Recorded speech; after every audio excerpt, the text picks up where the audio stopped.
Di pertemuan kali ini kita lanjutkan dari kisah-kisah yang lain setelah kita mengkisahkan dari kisah Nabi Sulaiman alaihissalam. Di pertemuan kali ini kita akan mempelajari dari awal penyimpangan kaum Yahudi, dan kita juga akan mempelajari dari penyimpangan dari kaum Nasrani. Adapun awal dari penyimpangan kaum Yahudi adalah ketika mereka telah bersifat buluk. Sifat buluk adalah sifat berlebihan dalam beragama terhadap orang-orang soleh mereka. Dan ini dikabarkan oleh Al-Quran di dalam surah Al-Baqarah ayat ke-30. Kata Allah Azza wa Jalla, wa qalatil yahudu Uzairu bin Allah wa qalatin nasara al-masih bin Allah. Berkata orang-orang Yahudi bahwasanya Uzair adalah anak Allah Azza wa Jalla, sebagaimana perkataan dari kalangan Nasrani adalah Masih bin Allah, Masih adalah anak Allah. Ini yang pertama, kita akan mempelajari kenapa ia menjadikan sebagai anak Allah. Yang pertama kita akan mengkisahkan dari kisah Uzair.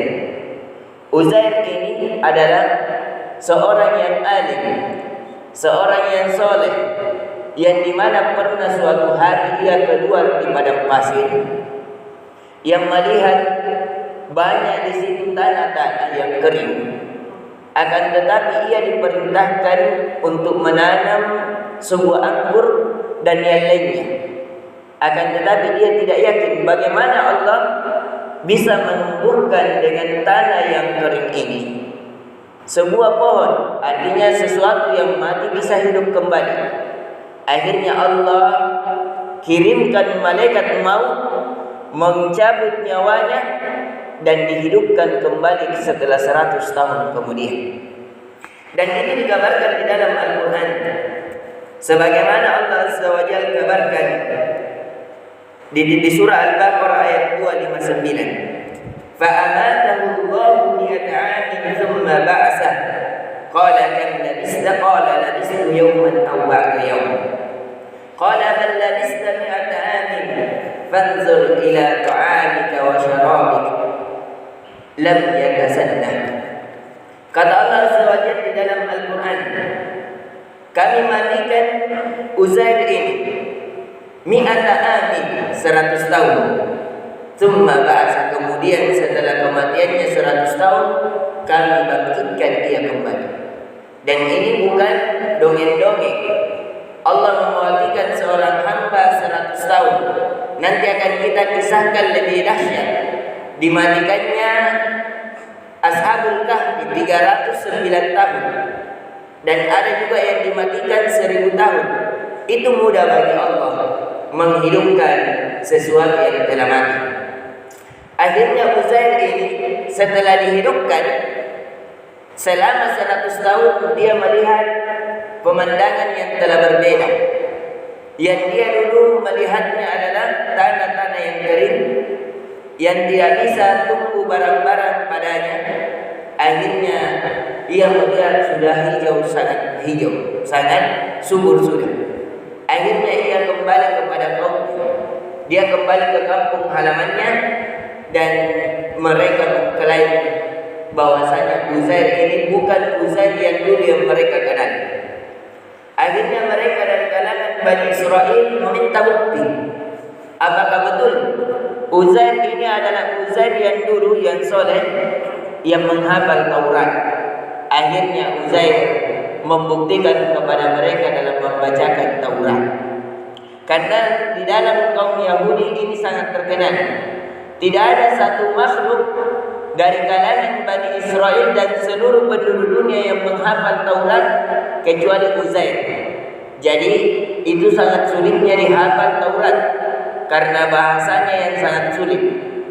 Jadi kalau kita alhamdulillah Al-Quran Allah mudahkan, anak-anak kecil saja mampu menghafalkannya. Tapi kalau Taurat dan Injil, coba datangkan kepada saya satu orang yang menghafal Injil. Bagaimana dia bisa hafal? Setelah dia hafal, muncul lagi Injil baru. Sebagaimana Taurat setelah dihafal, muncul lagi Taurat baru. Akan tetapi ada yang menghafal pada saat itu Taurat, yaitu Uzair. Akhirnya karena hafalannya ini, akhirnya dia diagungkan di kaumnya. Yang kedua, Uzair memiliki doa yang mustajabah. Kalau ia berdoa minta hujan, hujan langsung turun. Kalau hujannya sangat deras, itu menjadikan banjir, dia berdoa langsung hujannya berhenti. Ini dari kemustajabaan kesolehan Uzair radhiyallahu anhu. Akhirnya dia karena itu, ketika Uzair meninggal dunia, akhirnya mereka membuat patung agar mengingat dan mengenang Uzair. Setelah meninggal generasi pembuat patung, akhirnya syaitan datang kepada mereka bahwasanya bapak-bapak kamu membuat patung Uzair bukan hanya untuk mengingat, akan tetapi dahulu bapak-bapak kamu menyembah kepadanya. Karena Uzair adalah anak soleh.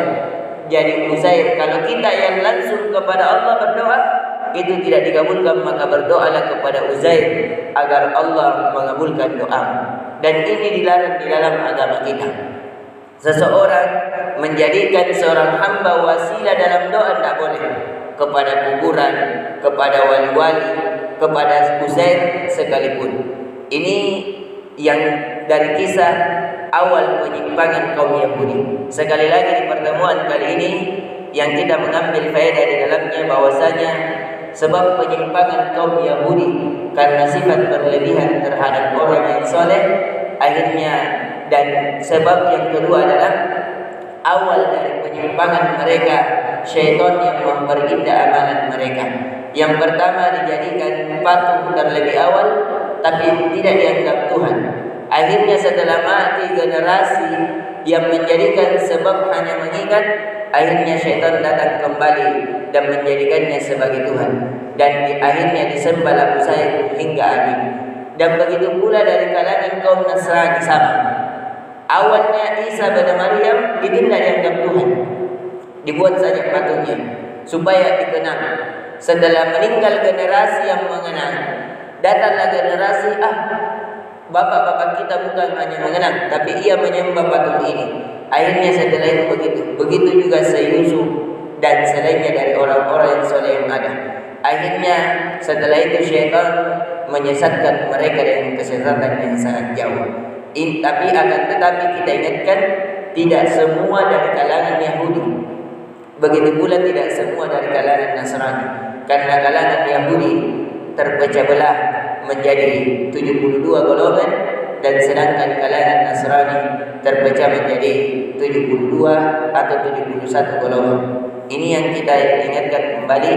InsyaAllah di pertemuan selanjutnya kita akan mengambil faedah-faedah dan akan melanjutkan dari kisah yang lain. Innahu waliyyu dzalika wal qadiru alaih. Subhanakallahumma bihamdik, asyhadu an la ilaha illa anta, astaghfiruka wa atubu ilaik. Assalamualaikum warahmatullahi wabarakatuh.